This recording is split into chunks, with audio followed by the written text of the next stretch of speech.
I see you've got the family here. Yeah, and everything. yeah, which is rare for me. Like some guys and girls take their families out all the time. I don't. My wife just isn't like a sort of a touring type. She doesn't. She wants a home. She wants it to be normal. She wants me to come home after work and home for dinner. I can't blame her. Well, I know she knows it'll never be that way because of the profession I'm in, and she knew that when I married her. But the beautiful thing is when I'm home, I do that. The studio, I'm home at 6 o'clock. We eat as a family. I bathe my kids. We do the dishes together. I put them to bed. So it's like we try to keep it as normal as possible. But it's just not. We're not the Partridge family. We're not the touring family. So she's kind of like when I can talk her into coming out once in a while, and we get to take an extra bus for just my family. It's nice.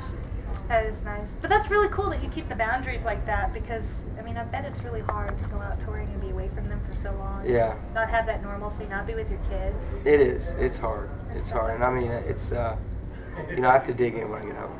Really dig in. I don't even, I just, there's even like things creeping up like, they kind of challenge me.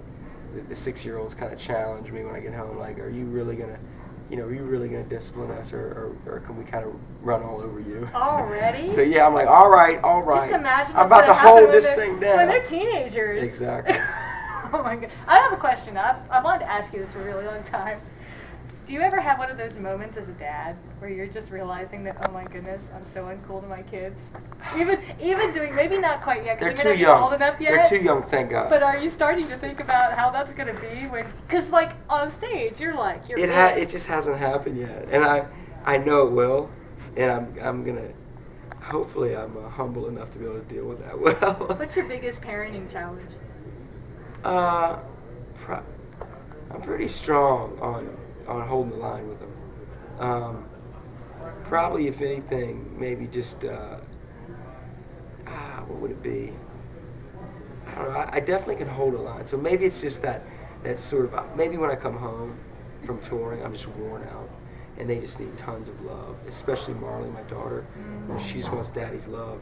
So sometimes I just gotta make myself just pour it all over. I mean, when you're dead tired. Yeah, when you're just like in your hour, you're jet lagged and your hours are off, and you used to go to bed at 3 in the morning, waking up, and probably my weakest thing in parenting, I would say now that maybe even further defining that is I'm lame at waking up in the morning. Parenting hasn't changed. I think all. You don't have the kids up at like 5 a.m. Well, like they wake up at 5 a.m. and I hear them in the other room. But when you live the artist life and you go to bed at, I mean, it's not even like the artist life, like it's happy. I can go to bed when I want. It's more like, you get off stage at maybe, 10:30, 11, take a shower, probably do a meet and greet or two, finally get back to your bus, eat some cereal, which is our typical. Right. And then get in there, I mean, you're in bed like 2. By the time your head cools down and you're just kind of like, it's 2 in the morning, so you're waking up at like 9 or 10. In the morning, and typically on a tour, the longer you tour, it turns into 3 in the morning, going to bed, waking up at 11. So then when you come home and, your wife and kids are going to bed at 10 and waking up at 6. Your schedules are completely it's flipped. opposite, man. So you live in this constant state of a businessman that travels back and forth from Europe all the time. Wow. Okay, so before I let you go, do you have any fashion tips? Any styling tips? Fashion tips? Because you're like... You're cool. You're the guy. I'm not used to this whole this is the best I got. Yeah, someone had to give this to me. Look, man, your shoes are amazing. That's I like them. I need a lot of help. No, they work. Diamond studded thing works with the You've got is this velvet?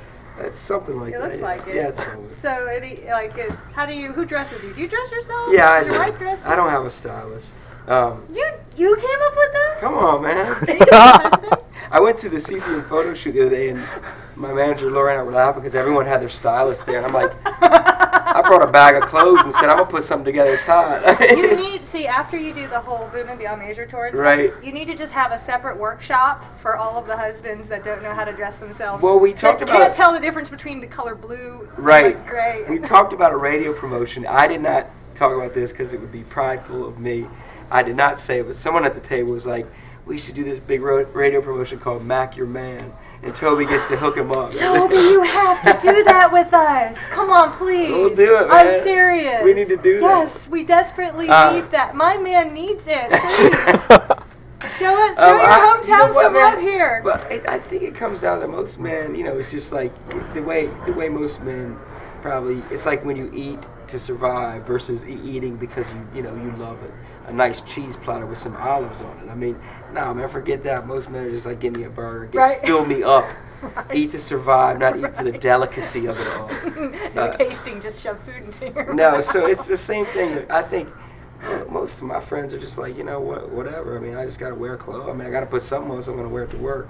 But, when you're an artist, you're always out there in front of people. So it's like, I definitely, enjoy looking at it. I try to mix it up. What I would say is try to mix it up. I mean, some people go immediately for the highest fashion things. I will only always have one high fashion thing on at most, and it's usually an accessory like this scarf. Everything else here is basic. Well, maybe not my shoes. These are special. Those are hot. Yeah, baby. Those are hot. Those are hot. But I mean, I try to get some vintage stuff, some cheap stuff, and put it together with something cool, and then all of a sudden you're not too over this. I don't want to look like Wall Street. You know what I'm saying? I want to look like TobyMac. It's your way of expressing. That's right. It's awesome. You work it well. Yeah, you work it well. I'll forgive you for the Yankees hat. I'm sorry. Nationals now, Oh well. Yankees have the most single-colored hats, and I'm into monochromatic hats. Good-looking hats. They do. I have to give them out. So, thank you so much.